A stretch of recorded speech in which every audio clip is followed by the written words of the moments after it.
Hello students, welcome to D Kumar classes. तो आज हम लोग general organic chemistry lecture number 14 करेंगे। तो पिछले लेक्चर में मैंने आप लोगों को relative stability of resonating structures मैंने बताया था। तो पिछले लेक्चर में मैंने आपको बताया था कि जो न्यूट्रल स्ट्रक्चर होती है, neutral resonating structure more stable होती है चार डायपोलर स्ट्रक्चर से। Second one, structure having more number of covalent bond. वैसे रेजोनेटिंग स्ट्रक्चर इसमें more number of covalent bond है will more stable than structure having less number of covalent bond. मतलब वैसे resonating structure जिसमें ज़्यादा number of covalent bond होंगी वो मोर stable होती है। किससे? तो वैसे रेजोनेटिंग स्ट्रक्चर इसमें कम lesser number of covalent bond है, क्योंकि बॉन्ड फॉर्मेशन होने से पोटेंशियल एनर्जी डिक्रीज करती है, स्टेबिलिटी इंक्रीज करती है। थर्ड हम बताए थे कि if all structure have charges and same number of covalent bond, then वह स्ट्रक्चर जिसमें negative charge more electronegative atom के ऊपर और positive charge less electronegative atom के ऊपर मौजूद होता है, वह स्ट्रक्चर मोर स्टेबल होती है। फिर आपको मैंने बताया था इन डायपोलर रेजोनेटिंग स्ट्रक्चर यदि सिमिलर चार्जेज नियरर होता है तो रिपल्सन लगती है, जिसके कारण स्टेबिलिटी डिक्रीज करती, जबकि अगर डिसिमिलर चार्ज नियर रहता तो अट्रैक्शन लगती हैं और स्टेबिलिटी इंक्रीज करता। इस पर एग्जाम्पल बताए थे और बोले थे कि असाइनमेंट से क्वेश्चंस करने के लिए आज हम लोग डिस्कस करेंगे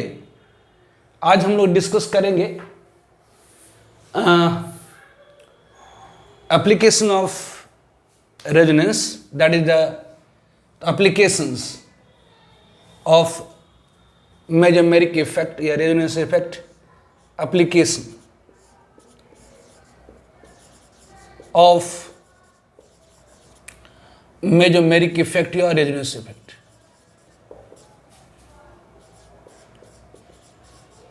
और रेजोनेंस इफेक्ट, तो एप्लीकेशन ऑफ मेजोमेरिक इफेक्ट और रेजोनेंस इफेक्ट। तो first one that is bond order. तो केमिकल बॉन्डिंग में मैंने आप लोगों को बॉन्ड ऑर्डर के बारे में बताया था कि बॉन्ड ऑर्डर क्या है। तो नंबर ऑफ कोवेलेंट बॉन्ड या number of effective covalent bond between two bonded atom, दो बॉन्डेड एटम के बीच में जितनी effective number of covalent bond होती है that is called bond order. तो ये बॉन्ड ऑर्डर क्या है? तो नंबर ऑफ कोवेलेंट बॉन्ड या number of effective covalent bond, number of covalent bond या इफेक्टिव कोवेलेंट बॉन्ड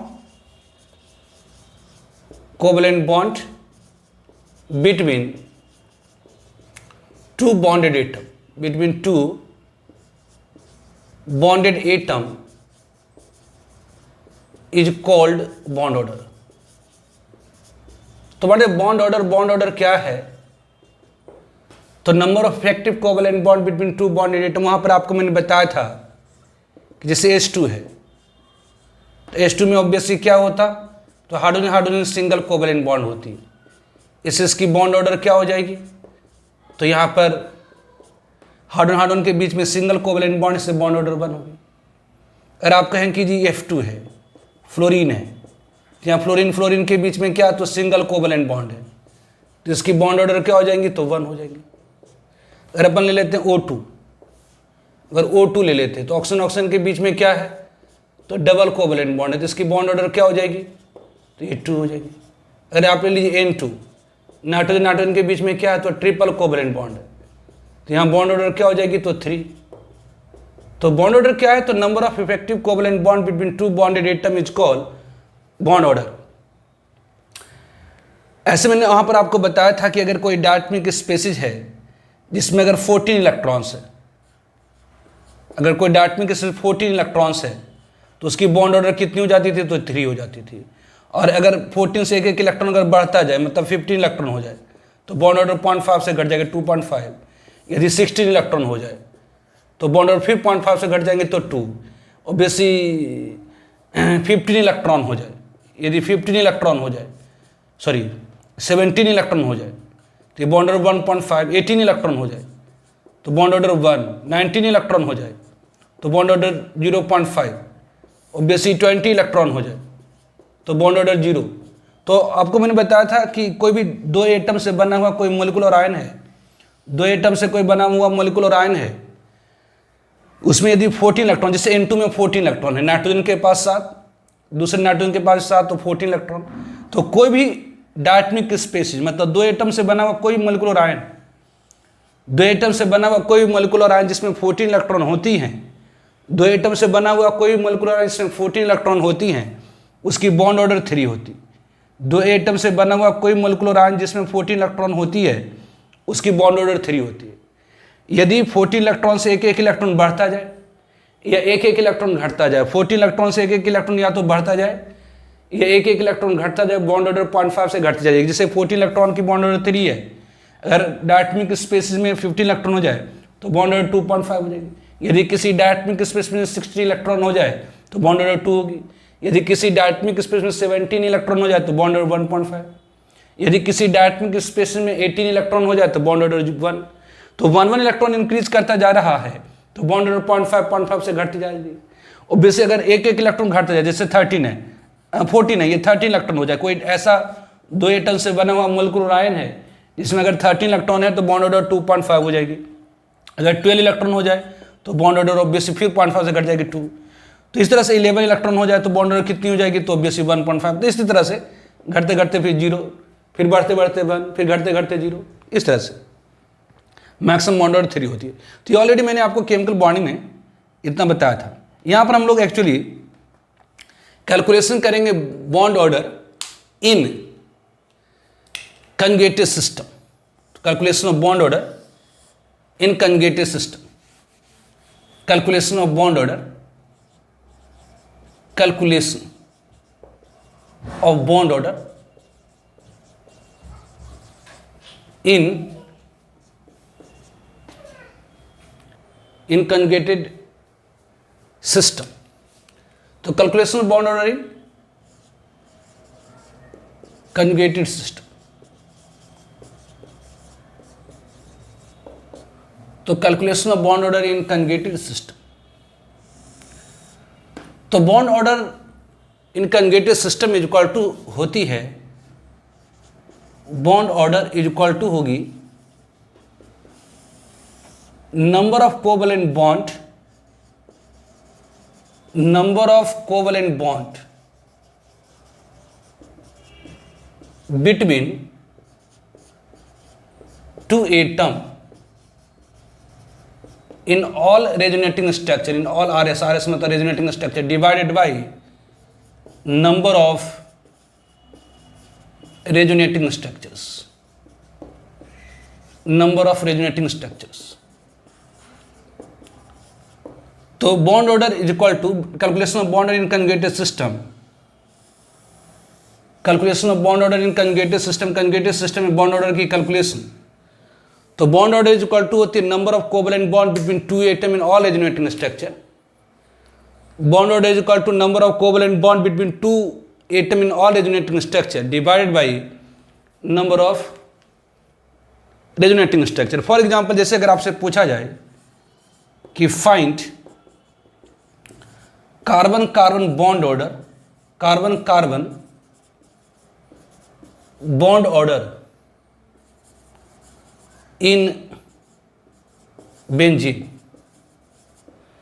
तो अगर बताइए carbon carbon bond order benzene में क्या होगा, तो बेंजीन मतलब C6H6। तो केकुले के अनुसार बेंजीन की 2 रेजोनेटिंग स्ट्रक्चर होती है, बेंजीन की 2 रेजोनेटिंग स्ट्रक्चर होती है। अकॉर्डिंग टू केकुले बेंजीन की 2 रेजोनेटिंग स्ट्रक्चर, एक ये और दूसरी ये। बेंजीन की 2 रेजोनेटिंग स्ट्रक्चर्स होती है, केकुले के अनुसार बेंजीन की 2 रेजोनेटिंग स्ट्रक्चर होती है। इसमें डबल बॉन्ड यहाँ पर है, इसमें डबल बॉन्ड यहाँ पर है। तो यहाँ डबल था, यहाँ सिंगल, ये डबल, ये सिंगल, ये डबल, ये उल्टा हो गया। यहाँ पर सिंगल हो गया, जो डबल था जो सिंगल हो गया, ये डबल फिर सिंगल। तो केकुले के अनुसार बेंजीन की 2 रेजोनेटिंग स्ट्रक्चर होती है, केकुले के अनुसार बेंजीन की 2 रेजोनेटिंग स्ट्रक्चर होती है। तो इसमें अगर कार्बन कार्बन की बॉन्ड ऑर्डर निकालिए, से मान लेते हैं कि ये फर्स्ट, मान लेते हैं ये सेकेंड है, तो इन दोनों कार्बन के बीच का बॉन्ड ऑर्डर निकालना है। नंबरिंग कर देते हैं, फर्स्ट, ये सेकेंड, ये थर्ड, ये फोर्थ, ये फिफ्थ, ये सिक्स। ये ऑब्वियसली ये first, second, third, fourth, fifth, ये सिक्स। तो अगर फर्स्ट और सेकेंड कार्बन के बीच का अगर बॉन्ड ऑर्डर निकालना है तो bond order is equal to होती है number of covalent bond between two atom in all resonating structure. तो केकुले के अनुसार बेंजीन की दो रेजोनेटिंग स्ट्रक्चर होती है। केकुले के अनुसार बेंजीन की दो रेजोनेटिंग स्ट्रक्चर होती है। केकुले के अनुसार बेंजीन की दो रेजोनेटिंग स्ट्रक्चर होती है। तो इसमें फर्स्ट और सेकेंड कार्बन के बीच की जो बॉन्ड ऑर्डर है वो कितनी होगी निकालना है। तो जितने भी रेजोनेटिंग स्ट्रक्चर्स हैं उसमें फर्स्ट और सेकेंड कार्बन के बीच में कितना कोवलेंट बॉन्ड है। कहा जी पहला रेजोनेटिंग स्ट्रक्चर में फर्स्ट कार्बन और सेकेंड कार्बन के बीच में दो बॉन्ड है तो यहां दो लिखेंगे, प्लस सेकेंड रेजोनेटिंग स्ट्रक्चर में फर्स्ट कार्बन और सेकेंड कार्बन के बीच में कितना कोवलेंट बॉन्ड है तो 1 है। और नंबर ऑफ रेजोनेटिंग स्ट्रक्चर कितने तो 2 1 2। केकुले के अनुसार बेंजीन की दो रेजोनेटिंग स्ट्रक्चर होती है। तो यहाँ पर बॉन्ड ऑर्डर कितनी होगी तो 3/2 मतलब 1.5। तो बेंजीन में कार्बन कार्बन की जो बॉन्ड ऑर्डर होती है वो कितनी होती तो 1.5 होती है। बेंजीन में कार्बन कार्बन की जो बॉन्ड ऑर्डर है वो कितनी है तो 1.5 है। ऐसे भी आप सिंपल सोच सकते हैं, मोटा मोटी भी, कि मोटा मोटी कैसे सोचेंगे कि फर्स्ट कार्बन और सेकेंड कार्बन के बीच में तो सिंगल बॉन्ड रहेगा ही रहेगा, नहीं रहेगा। फर्स्ट और सेकेंड कार्बन के बीच में सिंगल बॉन्ड तो रहेगा ही रहेगा। और डबल बॉन्ड एक स्ट्रक्चर में आता है फिर चला जाता है, आता है फिर चला जाता है। मतलब ये जो डबल बॉन्ड है आधा आधा समय के लिए है, मतलब बॉन्ड ऑर्डर एक तो रहेगा, ये सिंगल बॉन्ड तो रहेगा। उसके अलावा जो डबल बॉन्ड है आता है फिर दूसरे में चला जाता है, आता है फिर मतलब हाफ हाफ हो गया, मतलब 1.5। तो what is the bond order. ये बॉन्ड ऑर्डर क्या है, एप्लीकेशन ऑफ मेसोमेरिक इफेक्ट में पहले तो बॉन्ड ऑर्डर। तो पहले मैंने आपको बॉन्ड ऑर्डर बताया कि क्या होती है। ऑलरेडी मैंने इसे केमिकल बॉन्डिंग में डिस्कस कर रखा है। अगर किसी का छूटा तो केमिकल बॉन्डिंग में आप प्लेलिस्ट में जाइए, केमिकल बॉन्डिंग में जाइए, उसमें सारे पड़े हुए हैं। बॉन्ड कैरेक्टरिस्टिक्स में जाइए। तो ये बॉन्ड ऑर्डर क्या होता है तो number of covalent bond between two bonded atom, मतलब दो बॉन्डेड एटम के बीच में जो effective number of covalent bond होती है, जो प्रभावी कोवलेंट बॉन्ड होता है उसी की संख्या को बॉन्ड ऑर्डर कहते हैं। जैसे H2 में हाइड्रोजन हाइड्रोजन के बीच में सिंगल बॉन्ड तो बॉन्ड ऑर्डर 1, F2 में फ्लोरीन फ्लोरीन के बीच में सिंगल बॉन्ड तो बॉन्ड ऑर्डर 1, O2 में ऑक्सीजन ऑक्सीजन के बीच में डबल बॉन्ड तो बॉन्ड ऑर्डर 2, N2 में नाइट्रोजन नाइट्रोजन के बीच में ट्रिपल बॉन्ड तो बॉन्ड ऑर्डर 3। ऐसे मैंने वहां पर आपको बताया था कि अगर दो एटम से बना हुआ कोई मोलिकुलर आयन है, यदि दो एटम से बना हुआ कोई मोलिकुलर आयन है उसमें अगर 14 इलेक्ट्रॉन है तो उसकी बॉन्ड ऑर्डर 3 होगी। जैसे N2 का, CO का, NO+ का, है ना, इन सब की बॉन्ड ऑर्डर 3 होती है। क्यों? क्योंकि इन सब में 14 इलेक्ट्रॉन है। अगर एक एक इलेक्ट्रॉन या तो बढ़ता जाए, एक एक इलेक्ट्रॉन घटता जाए, बॉन्ड ऑर्डर 0.5 से घटती चली जाएगी। यहाँ पर हम लोग कैलकुलेशन करेंगे bond order in conjugated system.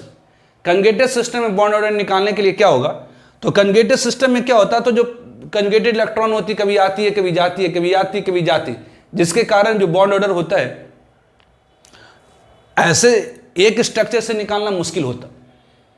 ऐसे ऑब्वियसली कंजुगेटेड सिस्टम में क्या होता है जो कंजुगेटेड इलेक्ट्रॉन है, जो पाई बॉन्ड के इलेक्ट्रॉन है, वो आता है जाता, डिलोकलाइज होता रहता है। इस कारण से जो इफेक्टिव कोवलेंट बॉन्ड की संख्या होगी उसको निकालने के लिए हमें एक स्ट्रक्चर की नहीं बल्कि सारे रेजोनेटिंग स्ट्रक्चर की जरूरत पड़ती है।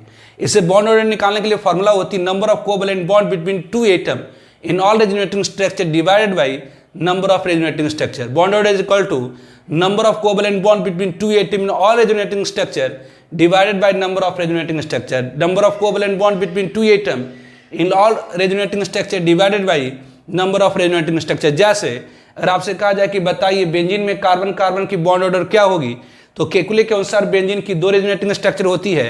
यहाँ पर हमने फर्स्ट और सेकेंड कार्बन को लिया है तो फर्स्ट और सेकेंड कार्बन के बीच में एक स्ट्रक्चर में दो कोवलेंट बॉन्ड है, दूसरे रेजोनेटिंग स्ट्रक्चर में एक कोवलेंट बॉन्ड है। इस कारण से दो एटम के बीच में कुल कोवलेंट बॉन्ड की संख्या 2 + 1 मतलब 3 upon number of resonating structure 2। तो यहाँ पर बॉन्ड ऑर्डर कितनी हो गई तो 1.5 हो गई। ठीक है। Now for example find carbon oxygen bond order in first one carbonate and second one phenol. कर बताइए carbon oxygen bond order in carbonate and दूसरा फिनॉल. तो first one is the carbonate, CO3-2, ये कार्बोनेट. तो carbonate में carbon oxygen की जो bond order है वो कितनी हो, ये माइनस है, वो माइनस. तो ये कंजुगेटेड सिस्टम है, नहीं कंजुगेटेड सिस्टम. ऑब्वियसली ऑक्सीजन के ऊपर नेगेटिव चार्ज है, ऑक्सीजन के पास नेगेटिव चार्ज है और ये डायरेक्टली अटैच है थ्रू सिंगल कोवैलेंट बॉन्ड एक ऐसे एटम से जिसके पाई बॉन्ड है. तो ये नेगेटिव चार्ज क्या करेगा, तो ये रिपेल करेगा पाई इलेक्ट्रॉन को. तो क्या होगी, तो ये इधर चला जाएगा. तो जैसे इलेक्ट्रॉन पेयर इधर आएंगी, यहाँ नेगेटिव ये पॉजिटिव, फिर पॉजिटिव नेगेटिव मिलकर के बॉन्ड बना देगा. मतलब आप कह सकते हैं कि O माइनस हो गई, ये कार्बन, ये O माइनस, देखिए O माइनस, ये इलेक्ट्रॉन पे इधर गई, मतलब ऑक्सीजन के पास अपने इलेक्ट्रॉन का एक्स्ट्रा माइनस, यहाँ प्लस, तो ये प्लस माइनस मिलकर क्या करेगा, तो पाई बॉन्ड बना देगा. एक ही स्ट्रक्चर होगी. ऑब्वियसली दूसरी रेजोनेटिंग स्ट्रक्चर क्या होगी, ऑब्वियसली ये क्या करेगा, ये भी नेगेटिव चार्ज क्या करेगा, तो इसको रिपेल करेगा. सभी इलेक्ट्रॉन को रिपेल करता है, लेकिन पाई बॉन्ड की जो इलेक्ट्रॉन होती है वीकली बॉन्डेड, इस कारण से पाई बॉन्ड इधर चली जाएगी. जैसे ही इलेक्ट्रॉन पे इधर जाएगा, इसके ऊपर नेगेटिव चार्ज, यहाँ पॉजिटिव पॉजिटिव नेगेटिव मिलकर बॉन्ड बना देगा. मतलब ऑक्सीजन, ये डबल बॉन्ड कार्बन, ये ऑक्सीजन माइनस माइनस दिस. तो ये क्या हुए, तो these are the resonating structures. कितने रेजोनेटिंग स्ट्रक्चर, तो 3. जितना कंजुगेट पोजीशन होता है उतना रेजोनेटिंग स्ट्रक्चर. कि कंजुगेट पोजीशन कैसे काउंट करते हैं, तो वह एटम जिसके पास नेगेटिव चार्ज है और उसका अल्टरनेट पोजीशन, मतलब यहाँ पर एक ये कंजुगेट पोजीशन हो गया, फिर इसको बीच में छोड़ दिए दूसरा, फिर या कि एक तीसरा, ये तो 3 कंजुगेट पोजीशन. तो जितनी कंजुगेट पोजीशन उतनी रेजोनेटिंग स्ट्रक्चर्स, तो जितने कंजुगेट पोजीशन उतनी रेजोनेटिंग स्ट्रक्चर, जितने कंजुगेट पोजीशन उतनी रेजोनेटिंग स्ट्रक्चर्स. तो यहाँ पर अगर बॉन्ड ऑर्डर पूछा जाए, बॉन्ड ऑर्डर, तो bond order is equal to क्या होती है, कार्बन ऑक्सीजन की बॉन्ड ऑर्डर क्या होगी, तो number of covalent bond between 2 bonded atom in all resonating structure. जैसे मान लेते हैं ये कार्बन और ये ऑक्सीजन को चुन लेते हैं, ये कार्बन और ये ऑक्सीजन को चुन लेते हैं, इन दोनों के बीच में बॉन्ड निकालना चाहते हैं, इस कार्बन इस ऑक्सीजन के बीच बॉन्ड. तो इस स्ट्रक्चर में, इस रेजोनेटिंग स्ट्रक्चर में कार्बन ऑक्सीजन के बीच में 2 बॉन्ड है, तो ये 2. इस रेजोनेटिंग स्ट्रक्चर में कार्बन ऑक्सीजन के बीच में सिंगल बॉन्ड है, तो 1. इस रेजोनेटिंग स्ट्रक्चर में कार्बन ऑक्सीजन के बीच में सिंगल बॉन्ड है, तो बॉन्ड.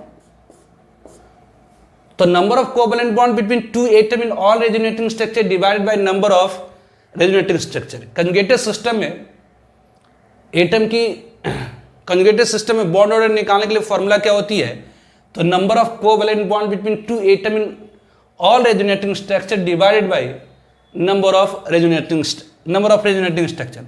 तो पहले तो 2 एटम आपको चुनना है, कौन सा, तो एक यहाँ पर कार्बन ऑक्सीजन, तो ये दोनों को चुन रहे हैं, ये तो सब स्ट्रक्चर में ये दोनों को लीजिए, ये दोनों. अब इस स्ट्रक्चर में इस दोनों एटम के बीच में 2 बॉन्ड है, इस स्ट्रक्चर में दोनों एटम के बीच में 1 बॉन्ड है, इस स्ट्रक्चर में दोनों एटम के बीच में 1 बॉन्ड. और नंबर ऑफ रेजोनेटिंग स्ट्रक्चर कितना, तो 3. तो ये बॉन्ड ऑर्डर कितनी हो गई, 2 1 3 1 4 4/3, मतलब ये 1.33. ये ऐसे भी आप कह सकते तो मोटा मोटी कि जी देखिए यहाँ पर ये डबल बॉन्ड है, लेकिन ये डबल बॉन्ड तो अलग अलग 3 पोजीशन बढ़ जाएगा, कभी ये डबल बॉन्ड यहाँ चला जाएगा, कभी यहाँ चला जाएगा, कभी यहाँ जाएगा. मतलब इसके बीच में एक सिंगल बॉन्ड तो परमानेंट है, लेकिन ये जो डबल बॉन्ड है 3 पोजीशन पर इक्वली बढ़ जाएगा. यहाँ पर तो सिंगल बॉन्ड परमानेंटली, लेकिन जो डबल बॉन्ड है 3 पोजीशन पर क्या होगा, तो बढ़ जाएगा.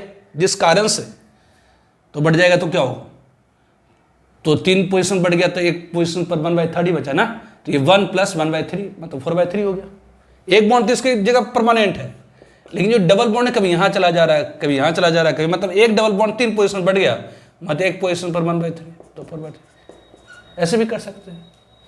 रेजोनेटिंग स्ट्रक्चर इतना कौन ड्रॉ करना चाहिए, ऐसे ही हम लोग कर देते हैं फटाफट, ऐसे थ्योरी के अनुसार ये। उसी तरह से अगर आपसे कहा जाए फिनॉल C6H5OH, फिनॉल में कार्बन ऑक्सीजन की बॉन्ड ऑर्डर क्या होगी? तो सेकेंड वन C6H5OH, ये C6H5OH, तो ये आपका है क्या? तो ये O है, ये H है। अब जानते हैं ऑक्सीजन डाइवेलेंट होता है, उसके पास लोन पेयर होती है। अब जानते हैं लोन पेयर को एक ही एटम की न्यूक्लियस खींचता है, इसके कारण lone pair electron more repulsion लगाता है। इसके रिपल्सन के कारण क्या होगी? तो ये पाई बॉन्ड की जो इलेक्ट्रॉन होगी वो डिस्प्लेस कर जाएगी इधर। तो जैसे ये पाई बॉन्ड की इलेक्ट्रॉन इधर आएंगी, ये इलेक्ट्रॉन फिर इधर आ जाएगा। जैसे ही पाई बॉन्ड की इलेक्ट्रॉन इधर आएगी, ये लोन पे ये जो जैसे ही पाई बॉन्ड की इलेक्ट्रॉन इधर आएंगी, ये इलेक्ट्रॉन फिर इधर आएगा। तो ये क्या हुआ? तो ये स्ट्रक्चर आपको मिल जाएगी। इस कार्बन के पास अपने इलेक्ट्रॉन के अलावा एक्स्ट्रा इलेक्ट्रॉन आया, मतलब एक निगेटिव चार्ज आएगा। ये ऑक्सीजन है, ये H है, और ये दोनों इलेक्ट्रॉन यहाँ पर डबल बॉन्ड। लेकिन यहाँ ऑक्सीजन का एक इलेक्ट्रॉन इस कार्बन के पास चला गया, इसलिए इसके ऊपर पॉजिटिव चार्ज। दिस बताया रेजोनेटिंग स्ट्रक्चर्स का। फिर ये रिपेल करेगा तो ये क्या होगी? तो ये पाई बॉन्ड के इलेक्ट्रॉन इधर चली जाएंगे। ये रिपेल करेगा तो पाई बॉन्ड के इलेक्ट्रॉन इधर चली जाएंगे। तो ये क्या होगा? तो स्ट्रक्चर क्या बनेगी? दिस ये। अब जैसे ही इलेक्ट्रॉन पे इधर आया, मतलब इस कार्बन के पास अपने इलेक्ट्रॉन के अलावा एक्स्ट्रा नेगेटिव चार्ज, लेकिन इसका तो लॉस हो गया ना। तो यहाँ पॉजिटिव आ जाएगा, नेगेटिव आ जाएगा, पॉजिटिव है निगेटिव, पॉजिटिव निगेटिव मिलकर बॉन्ड बना देगा। ये OH प्लस जो करता है, ठीक है। फिर क्या होगा? तो फिर ये निगेटिव इसको रिपेल करेगा, जिसके कारण ये पाई बॉन्ड की इलेक्ट्रॉन क्या होगी? ये पाई बॉन्ड की इलेक्ट्रॉन क्या होगी? तो यहाँ डिस्प्लेस कर देगा। तो स्ट्रक्चर क्या मिलेगा? दिस में ये है, इस कार्बन के पास दिस निगेटिव चार्ज, ये डबल बॉन्ड OH प्लस। तो इस कार्बन के पास अपने इलेक्ट्रॉन के अलावा एक्स्ट्रा मतलब निगेटिव चार्ज, यहाँ पॉजिटिव चार्ज, पॉजिटिव निगेटिव मिलकर दिस में। तो ये सारे क्या है? फिर ये निगेटिव चार्ज रिपेल करेगा तो क्या होगा? तो दिस में ये स्ट्रक्चर हो गई। ये आपका फिर से ये इधर आएगा, ये रिपेल करेगा तो ये इधर आएगा दिस। तो ये सारे क्या है? तो रेजोनेटिंग स्ट्रक्चर्स। ये सारे क्या है? तो रेजोनेटिंग स्ट्रक्चर्स। ये सारे क्या है? तो रेजोनेटिंग स्ट्रक्चर है फिनॉल्स का। तो ये सारे रेजोनेटिंग स्ट्रक्चर है फिनॉल का। तो यहां पर अगर आपसे पूछा जाए कि बॉन्ड ऑर्डर बताइए कार्बन ऑक्सीजन बॉन्ड का, तो या bond order of carbon oxygen bond, bond order किसका निकालने जा रहे हैं? तो ऑफ कार्बन ऑक्सीजन बॉन्ड। तो कार्बन ऑक्सीजन बॉन्ड है कहां पर? तो ये कार्बन है, ये ऑक्सीजन है, ये कार्बन है, ये ऑक्सीजन है, ये कार्बन है, ये ऑक्सीजन है, ये कार्बन है, ये ऑक्सीजन है, ये कार्बन ऑक्सीजन। तो bond order is equal to क्या होती है? तो number of covalent bond between two atom in all resonating structure divided by number of resonating structure. Number of effective covalent bond between two atom in conjugated system. Conjugated system का bond order निकालने के लिए formula क्या? तो number of covalent bond between two atom in all resonating structure. तो इस structure में कितना कोवैलेंट बॉन्ड है? तो 1 है, तो ये 1। इसमें कितना? तो ये 2। इसमें कितना? तो ये 2। इसमें कितना? तो ये 2। इसमें कितना? तो 1 divided by number of resonating structure 5 कर दीजिए। तो ये कितना हो आया? तो इट इक्वल टू बार तो 2 2 4 1 5 6 7 8 8/5 नहीं 8/5। तो ये कितनी हो गई? 5 3 8 1.6 हो जा रही है बॉन्ड ऑर्डर। उस तरह से और भी निकाल सकते हैं। फिर करें find bond order of oxygen oxygen bond in O3 plus, सीधे O3 ओजोन। O3 में ऑक्सीजन ऑक्सीजन की बॉन्ड ऑर्डर क्या होगी? तो सोल्यूशन ये O3 एक कन्जुगेटेड सिस्टम की, कैसे तो ऑक्सीजन डबल बॉन्ड ऑक्सीजन ये कोऑर्डिनेट बॉन्ड होती है ऐसे, या इसी को आप इस तरह से लिखते हैं कि ऑक्सीजन है ये डबल बॉन्ड है, वो ये कोऑर्डिनेट बॉन्ड है, कोऑर्डिनेट बॉन्ड के बस सिंगल बॉन्ड दीजिए और जो डोनर उसके ऊपर प्लस ये माइनस। इसका रेजोनेटिंग स्ट्रक्चर क्या होगा, तो ऑब्वियसली ये निगेटिव जो अगर रिपेल करेगा तो दूसरा इसके रेजोनेटिंग स्ट्रक्चर क्या होगा, तो रिपेल करेगा, ये इलेक्ट्रॉन पे इधर आ जाएगी, मतलब ये माइनस ये ओ ये दिस इस तरह से हो जाएगा, मतलब ये इलेक्ट्रॉन इधर आया और ये दोनों के इलेक्ट्रॉन यहाँ चली गई, तो ये दोनों क्या हो गए, रेजोनेटिंग स्ट्रक्चर है। तो यहाँ पर अगर बॉन्ड ऑर्डर पूछा जाए ऑक्सीजन ऑक्सीजन बॉन्ड की, तो bond order is equal to क्या, तो number of covalent bond between two atom in all resonating structure. जैसे ये दोनों रेजोनेटिंग स्ट्रक्चर है, तो अभी मान लेते ये ऑक्सीजन और ये ऑक्सीजन को आपने पकड़ लिया, अब इन दोनों ऑक्सीजन के बीच में आप इन दोनों ऑक्सीजन के बीच का बॉन्ड ऑर्डर निकालना चाहते हैं, तो इन दोनों ऑक्सीजन के बीच में सारे रेजोनेटिंग स्ट्रक्चर में कितने कोवलेंट बॉन्ड हैं, तो इस स्ट्रक्चर में इन दोनों ऑक्सीजन के बीच में एक कोवलेंट बॉन्ड, इस रेजोनेटिंग स्ट्रक्चर में इन दोनों ऑक्सीजन के बीच में दो कोवलेंट बॉन्ड, और total number of resonating structure 2, तो यहाँ बॉन्ड ऑर्डर कितनी होगी, तो 1.5 होगी। तो कंजुगेटेड सिस्टम में बॉन्ड ऑर्डर निकालने के लिए फॉर्मूला होती है number of covalent bond between two atom in all resonating structure divide by number of resonating structure. यही कारण है कि जो बॉन्ड ऑर्डर बेंजीन की आपने देखा 1.5, कार्बन ऑक्सीजन के बॉन्ड ऑर्डर कार्बोनेट में कितना, तो 1.33, फिनॉल में 1.6 और O3 में कितना, तो 1.5। ठीक है। नाउ कुछ एग्जांपल्स देखते हैं।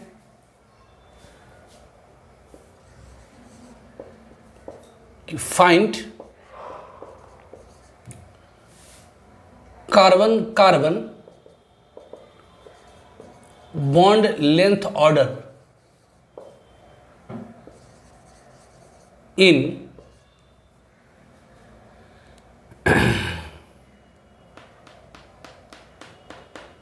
Ethane, ethene, acetylene and benzene. कर बताइए carbon carbon bond length order in ethane, ethene, acetylene and benzene. कर किस में कार्बन कार्बन की जो बॉन्ड लेंथ है वो ज़्यादा होगी, कार्बन कार्बन की बॉन्ड लेंथ किस में कम होगी। तो first one that is ethane. Ethane अब हम लोगों ने पढ़ा है केमिकल बॉन्डिंग के अंदर कि जो बॉन्ड लेंथ होती है, बॉन्ड लेंथ क्या है, तो distance between centre of nuclei of two bonded atom. दो बॉन्डेड एटम के न्यूक्लियस के सेंटर के बीच की जो दूरी होती है that is called bond length.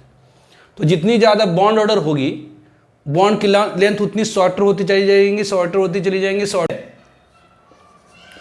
जो बॉन्ड लेंथ होती है वह इन्वर्सिव प्रोपोर्शन होती है किसके, तो बॉन्ड ऑर्डर की। जो बॉन्ड लेंथ होती है इन्वर्सिव प्रोपोर्शन होती है किसके, तो बॉन्ड ऑर्डर की। तो बॉन्ड लेंथ इन्वर्सिव प्रोपोर्शन होती है बॉन्ड ऑर्डर की। तो बॉन्ड लेंथ इन्वर्सिव प्रोपोर्शन होती है बॉन्ड ऑर्डर की। तो यदि आप फर्स्ट वन इथेन अपन देखें, ethane means C2H6 that is CH3CH3। तो यहाँ पर कार्बन कार्बन के बीच की जो बॉन्ड ऑर्डर है वो कितनी है, तो 1 है। बॉन्ड ऑर्डर मतलब number of covalent bond between two bonded atom. Second one is the ethene. Ethene में कार्बन कार्बन के बीच की जो बॉन्ड ऑर्डर है वो कितनी है, तो यहाँ पर 2 कोवलेंट बॉन्ड तो 2। Third one is acetylene. Third one is acetylene. Acetylene में कार्बन कार्बन की जो बॉन्ड ऑर्डर है वो है 3।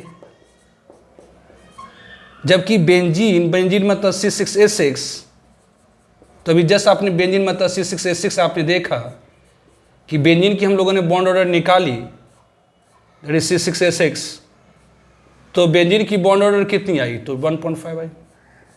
है ना, जब जस्ट आपने देखा इसकी बॉन्ड ऑर्डर कितनी आई, तो 1.5। तो जो बॉन्ड लेंथ होती है वो इन्वर्सिव प्रोपोर्शन होती है बॉन्ड ऑर्डर की। इसीलिए carbon carbon bond length order, इससे जो carbon carbon bond length order होगी, इससे जो carbon carbon bond length order होगी किसकी, तो इथेन की बॉन्ड ऑर्डर सबसे कम, इसलिए इथेन में जो कार्बन कार्बन की बॉन्ड लेंथ होगी वो सबसे ज्यादा होगी। उसके बाद बॉन्ड ऑर्डर है बेंजीन की, फिर बेंजीन, फिर किसकी होगी तो इथीन की, फिर किसकी होगी तो एसिटिलीन की। दिस तो ये बॉन्ड लेंथ ऑर्डर होगी। उस तरह से next example, right oxygen oxygen bond length order in O3 O2 and H2O2। कर बताइए ऑक्सीजन ऑक्सीजन बॉन्ड लेंथ की ऑर्डर किस में, तो O3 O2 एंड H2O2। तभी जैसा आपने देखा O3 एक कंजुगेटेड सिस्टम है, दिस वन, तो आपने देखा कि O3 एक कंजुगेटेड सिस्टम है। यहां पर ऑक्सीजन ऑक्सीजन की जो बॉन्ड ऑर्डर आई वो 1.5। O2 यहां ऑक्सीजन ऑक्सीजन के बीच में डबल बॉन्ड है, इससे इसकी बॉन्ड ऑर्डर कितनी होगी तो ये 2। और H2O2 यहां पर हाइड्रोजन, ये ऑक्सीजन, ये ऑक्सीजन, ये ओपन बुक लाइक स्ट्रक्चर होती है H2O2 की, जिसमें ऑक्सीजन ऑक्सीजन के बीच में सिंगल बॉन्ड, तो यहां पर बॉन्ड ऑर्डर कितनी होगी तो 1। तो सिंस जो बॉन्ड लेंथ होती है, सिंस बॉन्ड लेंथ क्या होती है तो इन्वर्सिव प्रोपोर्शन होती है किसके, तो बॉन्ड ऑर्डर की। जितनी ज्यादा बॉन्ड ऑर्डर उतनी कम बॉन्ड लेंथ,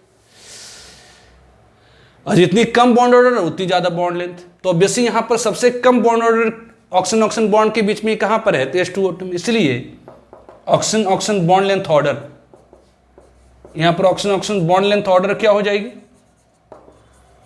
तो H2O2 में ऑक्सीजन ऑक्सीजन के बीच की जो बॉन्ड लेंथ होगी वो ज्यादा होगी किससे तो O2 से ज्यादा होगी, सॉरी H2O2 की ज्यादा होगी किससे तो H2O2 में ज्यादा होगी किससे तो O3 प्लस से ज्यादा होगी किससे तो O2 से। मतलब ऑक्सीजन ऑक्सीजन के बीच में ऑक्सीजन ऑक्सीजन की जो बॉन्ड लेंथ होगी O2 में वो सबसे कम हो। Another example, find carbon oxygen bond length order, find carbon oxygen bond length order in first one carbon monoxide, second one carbonate, and third one is CO2। कर बताइए carbon oxygen की bond length order किस में, तो carbon monoxide, carbonate और carbon dioxide. तो carbon monoxide ये diatomic species है, 2 एटम से बना हुआ कोई मोलिकुलर आयन है, उसमें आप टोटल इलेक्ट्रॉन निकालिए। तो ये कार्बन के पास 6 इलेक्ट्रॉन है, ऑक्सीजन के पास 8, 8 6 14, 14 इलेक्ट्रॉन है। तो 14 इलेक्ट्रॉन वाला कोई भी स्पेसीज होगी डायटमिक स्पेसीज, 2 एटम से बना हुआ कोई भी मोलिकुलर आयन हो, उसमें अगर 14 इलेक्ट्रॉन है तो उसकी बॉन्ड ऑर्डर कितनी होती है तो 3 होती है। अब आ जाइए कार्बोनेट। ये कार्बोनेट क्या है तो एक कंजुगेटेड सिस्टम है, जस्ट मैंने आपको बताया ये कार्बोनेट है। इसकी बॉन्ड ऑर्डर कितनी आई, तभी जैसा आपने देखा था कि 2 एटम के बीच में सिंगल बॉन्ड तो परमानेंट है, लेकिन जो डबल बॉन्ड है कभी यहाँ कभी यहाँ कभी यहाँ 3 जगह पर बढ़ जा रहा है, इसलिए बॉन्ड ऑर्डर इसकी कितनी हो जाएगी तो 1 + 1/3 मतलब 4/3। उस तरह से CO2 कार्बन डाइऑक्साइड है, ये कंजुगेटेड सिस्टम नहीं है, तो यहाँ पर कार्बन ऑक्सीजन के बीच में हमेशा डबल बॉन्ड होगी, मतलब यहाँ पर बॉन्ड ऑर्डर कितनी हो गई तो ये 2 हो गई। तो सिंस बॉन्ड लेंथ, जो बॉन्ड लेंथ होती है इन्वर्सिव प्रोपोर्शन होती है किसके तो बॉन्ड ऑर्डर के। जो बॉन्ड लेंथ होती है इन्वर्सली प्रोपोर्शनल होती है बॉन्ड ऑर्डर के, मतलब जिसकी बॉन्ड ऑर्डर ज़्यादा है उसकी बॉन्ड लेंथ सबसे कम होगी। इसीलिए carbon oxygen bond length order, bond length, carbon oxygen bond length order, carbon oxygen bond length order क्या होगा, तो CO की सबसे कम होगी क्योंकि बॉन्ड ऑर्डर सबसे ज़्यादा, तो CO की सबसे कम होगी, उसके बाद CO2, उसके बाद CO3-2। मतलब कार्बोनेट की जो बॉन्ड लेंथ होगी, कार्बोनेट में जो कार्बन ऑक्सीजन की बॉन्ड लेंथ होगी वो सबसे ज़्यादा होगी। ठीक है, ये पूछा एक बार। Another example, right carbon chlorine bond energy order, carbon chlorine bond energy order in first one ethyl chloride CH2 CH3 CH2 Cl, second one vinyl chloride CH2 double bond, and third one chlorobenzene. कर बताइए right carbon chlorine bond energy order in ethyl chloride, vinyl chloride and chlorobenzene. तो solution, जो bond energy होती है, bond energy और bond dissociation energy, bond energy क्या है, तो amount of energy required to dissociate one mole gases diatomic molecule into gases isolate, मतलब दो एटम के बीच में जो बॉन्ड है उसको तोड़ने में लगी energy, that is called bond energy और बॉन्ड डिसोसिएशन एनर्जी। दो एटम के बीच में जो बॉन्ड है उसे तोड़ने में लगी energy, that is called bond energy और बॉन्ड डिसोसिएशन एनर्जी। तो जितनी स्ट्रांग बॉन्ड होगी उतनी ज़्यादा बॉन्ड एनर्जी होगी, या कि जो बॉन्ड एनर्जी होती है वह डायरेक्टली प्रोपोर्शनल होती है बॉन्ड ऑर्डर के। मतलब दो एटम के बीच में जितनी ज़्यादा नंबर ऑफ कोवैलेंट बॉन्ड होंगी, दो एटम के बीच में जितनी ज़्यादा नंबर ऑफ कोवैलेंट बॉन्ड होगी, दो एटम के बीच में जितनी ज़्यादा नंबर ऑफ कोवैलेंट बॉन्ड होगी उतनी ज़्यादा बॉन्ड एनर्जी होगी। तो जो बॉन्ड एनर्जी होती है वो डायरेक्टली प्रोपोर्शनल होती है बॉन्ड ऑर्डर की। जो बॉन्ड एनर्जी होती है वो डायरेक्टली प्रोपोर्शनल होती है किसके, तो बॉन्ड ऑर्डर के। तो first one that is the CH3 CH2 Cl, CH3 ये CH2 Cl। यहाँ पर जो कार्बन क्लोरीन के बीच की जो बॉन्ड है वो हमेशा सिंगल बॉन्ड ही रहेगी, मतलब इसका बॉन्ड ऑर्डर हमेशा कितना होगा, तो 1 होगी, दिस वन। उस तरह से second one that is the vinyl chloride, ये CH2 डबल बॉन्ड, ये CH ये Cl, दिस वन। अब यहाँ पर देखिए कंजुगेटेड सिस्टम है कि कैसे, तो इस एटम का आप जानते हैं क्लोरीन मोनोवैलेंट है, इसके पास लोन पेयर है, 3 लोन पेयर है, लेकिन एक ही लोन पेयर दिखा रहे हैं क्योंकि किसी भी कंजुगेटेड सिस्टम में एक ही लोन पे इलेक्ट्रॉन कंजुगेशन में भाग लेती है। यदि किसी कंजुगेट पोजीशन पर एक से ज़्यादा लोन पेयर है तो एक ही लोन पेयर इलेक्ट्रॉन कंजुगेशन। तो ये लोन पेयर क्या करेगा, तो पाई इलेक्ट्रॉन को रिपेयर करेगा, तो रिपेयर करने से क्या होगी, तो इधर डिस्प्लेस कर जाएगा, जैसे इधर डिस्प्लेस करेगा ये इधर आ जाएगा। तो ये स्ट्रक्चर क्या बन जाएंगे, तो दिस वन, ये CH2 इस कार्बन के पास अपने इलेक्ट्रॉन के अलावा एक्स्ट्रा इलेक्ट्रॉन मतलब 9-, बीच वाले एटम पर कोई अंतर नहीं पड़ेगा, क्यों, क्योंकि इधर से एक इलेक्ट्रॉन गई तो इधर से एक इलेक्ट्रॉन आ जाएगा, मतलब इस वाले एटम के ऊपर कोई अंतर नहीं पड़ा क्योंकि इधर से एक इलेक्ट्रॉन गई तो इधर से एक इलेक्ट्रॉन इसको मिल भी गया है।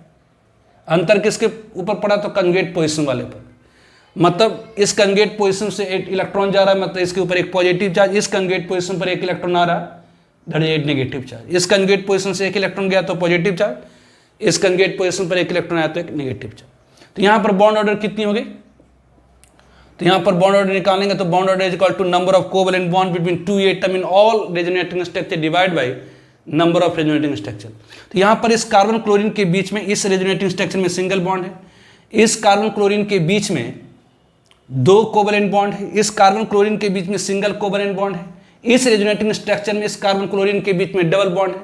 तो total number of covalent bond between 2 atom in all resonating structure कितनी हो गई, तो 1 यहाँ पर 2 यहाँ पर, तो 1 + 2 अपॉन 2 मतलब ये 1.5 हो गया, दिस वन।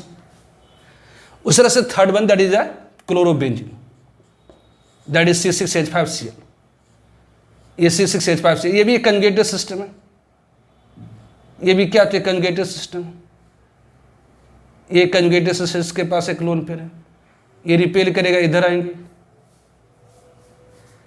ये इधर आ जाएगा, तो ये क्या होंगी, तो स्ट्रक्चर क्या होगी, तो दिस वन, ये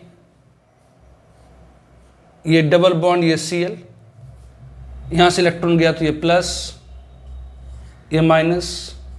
फिर इसके रेजोनेटिंग स्ट्रक्चर ड्रॉ करने के लिए आप जानते हैं ये रिपेल करेगा तो ये इलेक्ट्रॉन पेड़ इधर जाएगी, तो ये इलेक्ट्रॉन यहाँ जाएगा, माइनस, यहाँ प्लस, तो प्लस माइनस मिल करके बॉन्ड बना देगा, तो ये रेजोनेटिंग स्ट्रक्चर हो जाएंगे। दिस वन, ये Cl, ये प्लस, ये माइनस, फिर ये रिपेल करेगा तो पाई इलेक्ट्रॉन इधर चली जाएंगे रिपल्सन के कारण, तो यहाँ माइनस, यहाँ प्लस, प्लस माइनस मिल करके बॉन्ड बना देगा। दिस वन, ये Cl, ये प्लस, दिस वन, फिर ये रिपेल करेगा तो ये क्या हो जाएंगी, सॉरी, ये इधर आएगा और ये इलेक्ट्रॉन इधर चले जाएंगे, तो ये आपका स्ट्रक्चर वो आया। दिस वन,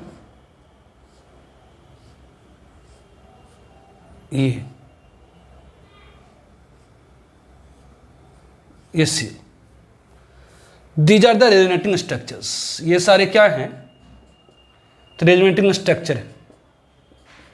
तो यहां पर कार्बन क्लोरीन की अगर बॉन्ड ऑर्डर पूछी जाए तो bond order is equal to क्या होती है, तो bond order is equal to number of covalent bond between two atom in all structure divide by number of resonating structure.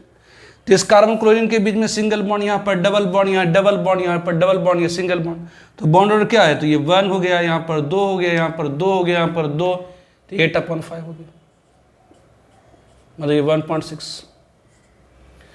तो बेसिक जो बॉन्ड एनर्जी होती है वो डायरेक्टली प्रोपोर्शनल होती है बॉन्ड ऑर्डर की, जिसकी बॉन्ड ऑर्डर ज़्यादा उसकी बॉन्ड एनर्जी ज़्यादा, मतलब यहाँ पर कार्बन क्लोरीन बॉन्ड को तोड़ने में ज़्यादा एनर्जी लगेगी, यहाँ पर कार्बन क्लोरीन बॉन्ड को तोड़ने में ज़्यादा एनर्जी लगेगी। क्यों? क्योंकि एक्चुअली में जो इफेक्टिव कोवैलेंट बॉन्ड की संख्या है वो 1.6 है। इफेक्टिव कोवैलेंट बॉन्ड यहाँ पर जो बॉन्ड ऑर्डर है 1.6 है, तो जितनी ज़्यादा बॉन्ड ऑर्डर उतनी ज़्यादा बॉन्ड एनर्जी, इसलिए जो बॉन्ड एनर्जी ऑर्डर होगी, इसलिए यहाँ पर जो बॉन्ड एनर्जी ऑर्डर होगी, यहाँ पर जो बॉन्ड एनर्जी ऑर्डर होगी, यहाँ पर बॉन्ड एनर्जी ऑर्डर होगी, यहाँ पर जो बॉन्ड एनर्जी ऑर्डर होगी वो क्या होंगी, तो यहाँ पर बॉन्ड एनर्जी ऑर्डर क्या होंगी, तो यहाँ पर बॉन्ड एनर्जी ऑर्डर क्या होंगी, तो सबसे ज़्यादा बॉन्ड एनर्जी किस में लगेगी, तो थर्ड में लगेगा। उसके बाद किस में लगेंगी, तो क्योंकि इसकी बॉन्ड ऑर्डर सबसे ज़्यादा, उसके बाद किस में लगेंगी, तो सेकेंड में, उसके बाद किस में लगेंगी, तो फर्स्ट में। तो ये ध्यान रखिएगा कि अगर हम लोग आगे पढ़ेंगे कि जैसे इथाइल क्लोराइड होता है ना, ये CH3, ये CH2Cl, और इसमें आप NaOH को से रिएक्शन करा दीजिएगा तो ये कार्बन क्लोरीन बॉन्ड टूट करके ये CH, अगर आप इथाइल क्लोराइड को एक्वस NaOH के साथ रिएक्शन करा दीजिए तो जो OH माइनस है क्लोरीन को हटा कर तुरंत बैठ जाता है, इथाइल अल्कोहल दे देता है। कि ऐसा क्यों? क्योंकि ये कार्बन क्लोरीन बॉन्ड आसानी से टूट जाता है। क्यों आसानी से टूट जाता है? क्योंकि यहाँ पर सिंगल बॉन्ड है। तो अगर इथाइल क्लोराइड को अगर हम एक्वस NaOH के साथ रिएक्शन कराते हैं तो ये OH माइनस होता है, उस कार्बन क्लोरीन बॉन्ड को तुरंत तोड़ देता है और खुद बैठ जाता है। अगर हम इथाइल क्लोराइड को एक्वस NaOH के साथ रिएक्शन करा दें, मतलब इथाइल क्लोराइड को अगर हम एक्वस मतलब पानी में घुले हुए NaOH में डाल दें तो जो OH माइनस होता है ये कार्बन क्लोरीन बॉन्ड को तोड़ के खुद बैठ जाता है, मतलब रिएक्शन हो जाती है। लेकिन विनाइल क्लोराइड को अब एक्वस NaOH के साथ रिएक्शन कराएंगे तो ये कार्बन क्लोरीन बॉन्ड को नहीं तोड़ पाता। क्यों? क्योंकि यहाँ पर जो इफेक्टिव कोवैलेंट बॉन्ड है वो क्या है, तो 1.5 है, मतलब यहाँ पर बॉन्ड ऑर्डर 1.5 है। तो क्वेश्चन में पूछा भी जाता है कि why ethyl chloride react with aqueous NaOH but not chlorobenzene और vinyl chloride at ordinary condition. Ordinary condition पर विनाइल क्लोराइड और क्लोरोबेंजीन एक्वस NaOH के साथ रिएक्शन नहीं करता। क्यों नहीं करता? क्योंकि इसकी जो bond that is mesomeric effect आप कह सकते हैं कि मेजोमेरिक इफेक्ट के कारण विनाइल क्लोराइड और क्लोरोबेंजीन में जो कार्बन क्लोरीन बॉन्ड की जो बॉन्ड ऑर्डर होती है हायर होती है, इथाइल क्लोराइड में जो कार्बन क्लोरीन की जो बॉन्ड ऑर्डर होती है उससे। तो मेजोमेरिक इफेक्ट के कारण यहाँ पर डबल बॉन्ड करेक्टर आ जाता है, डबल बॉन्ड करेक्टर आ जाता है। इस कारण से विनाइल क्लोराइड और जो क्लोरोबेंजीन होती है एक्वस NaOH के साथ ऑर्डिनरी कंडीशन पर रिएक्शन नहीं करता है। तो what is the bond order? Bond order क्या है? तो number of effective covalent bond between two atom in all resonating structure divide by bond order in conjugated system that is equal to number of covalent bond between all resonating structure divided by number of covalent bond between two atoms in all resonating structure divided by number of resonating structures.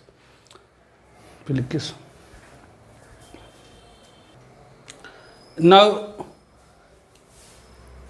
write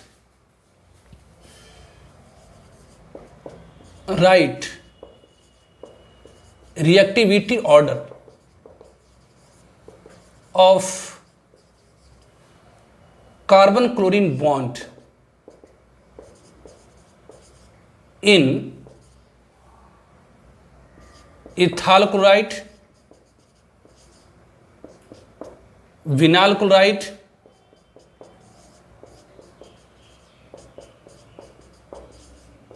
and chlorobenzene C6H5C. तो ध्यान दीजिए, reactivity means reaction करने की गति.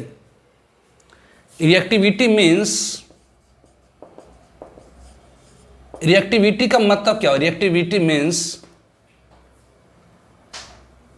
Fastness of reaction. तो reactivity means fastness of reaction.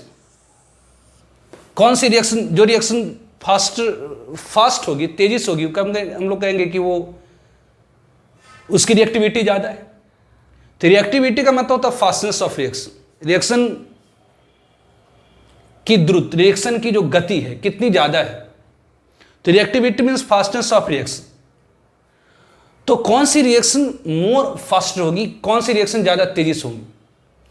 तो वह reaction ज़्यादा तेजी से होगी जिसमें बॉन्ड की ब्रेकिंग आसानी होगी. तो easier will breaking of covalent bond जितनी ज़्यादा आसान होगी, easier will breaking of covalent bond, जितनी आसानी से कोवलेंट बॉन्ड की ब्रेकिंग होगी, faster will rate of reaction, या कि ग्रेटर बिल रिएक्टिविटी.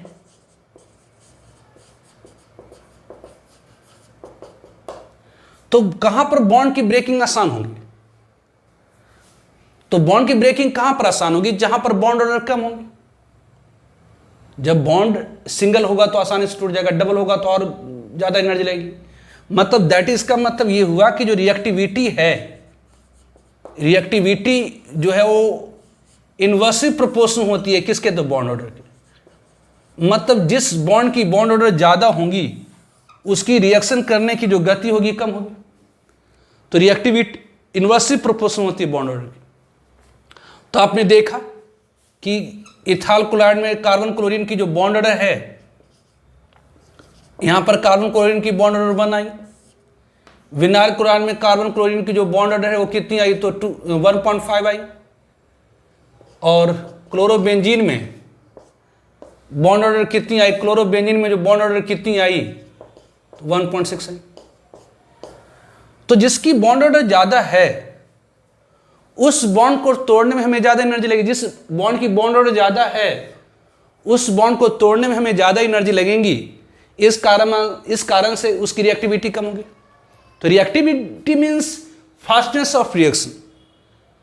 जो जितनी ज्यादा गति से रिएक्शन करेगा वो उतनी ज्यादा रिएक्टिव करेगा. और easier will breaking of covalent bond, जितनी आसानी से कोवलेंट बॉन्ड टूट जाए उतनी ज्यादा रिएक्टिविटी होगी.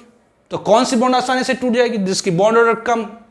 तो जो बॉन्ड ऑर्डर कम होगा तो रिएक्टिविटी ज्यादा होगा, बॉन्ड ऑर्डर ज्यादा होगा तो रिएक्टिविटी कम होगा. मतलब जो रिएक्टिविटी होती है बॉन्ड की वो इनवर्सिव प्रोपोर्शन होती है बॉन्ड ऑर्डर की. इसलिए यहां पर जो रिएक्टिविटी ऑर्डर होगी, यहां पर जो reactivity order of carbon chlorine bond, reactivity order of carbon chlorine bond in ethyl chloride, मतलब CH3 CH2 में जो कार्बन क्लोरीन बॉन्ड होगा वो ज़्यादा आसानी से टूटेगा. मतलब ज़्यादा रिएक्टिव होगी किससे?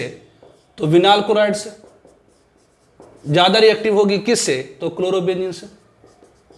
मतलब क्लोरोबेंजीन में कार्बन क्लोरीन बॉन्ड आसानी से नहीं टूटता. यही कारण है कि अगर आप CH3 CH2 Cl दे दीजिए और इसके ऊपर एक्वा NaOH के दे दीजिए, रिएक्शन हो जाएगा, मतलब यहाँ पर कार्बन क्लोरीन बॉन्ड टूट जाएगी और आपको CH3 आपको CH3CH2OH प्लस NaCl दे देगा। लेकिन अगर आप ये विनाइल क्लोराइड ले लिए CH2 डबल बॉन्ड CHCl और इसके ऊपर एक्वस NaOH दे दीजिए, या आप C6H5Cl ले लीजिए, C6H5Cl ले लीजिए, C6H5Cl ले लीजिए, C6H5Cl ले लीजिए और इसके ऊपर आप एक्वस NaOH को डाल दीजिए, तो OH एक्वस NaOH क्या देगा, OH माइनस, एक्वस NaOH क्या देगा, OH माइनस। तो यहाँ पर OH माइनस इस कार्बन क्लोरीन बॉन्ड को तोड़ के बैठ जा रहा, लेकिन यहाँ पर नहीं रिएक्शन होगी, यहाँ पर नहीं रिएक्शन होगी। क्यों? क्योंकि ये ज़्यादा रिएक्टिव है। ज़्यादा रिएक्टिव इसलिए क्योंकि यहाँ सिंगल बॉन्ड है। तो जो रिएक्टिविटी होती है इन्वर्सली प्रोपोर्शनल होती है बॉन्ड ऑर्डर के, मतलब जितनी कम बॉन्ड ऑर्डर होगी उतनी ज़्यादा रिएक्टिविटी होगी। ठीक है, इस कारण से इथाइल अल्कोहल एक्वस NaOH के साथ रिएक्शन करता है, जबकि विनाइल क्लोराइड या क्लोरोबेंजीन रिएक्शन नहीं कर पाता। तो आज का लेक्चर हम लोग यहीं पर समाप्त करेंगे। नेक्स्ट लेक्चर में आप लोगों को मैं एरोमेटिसिटी, एंटी एरोमेटिसिटी और नॉन एरोमेटिक कंपाउंड के बारे में बताऊंगा। ठीक है, ओके, बाय।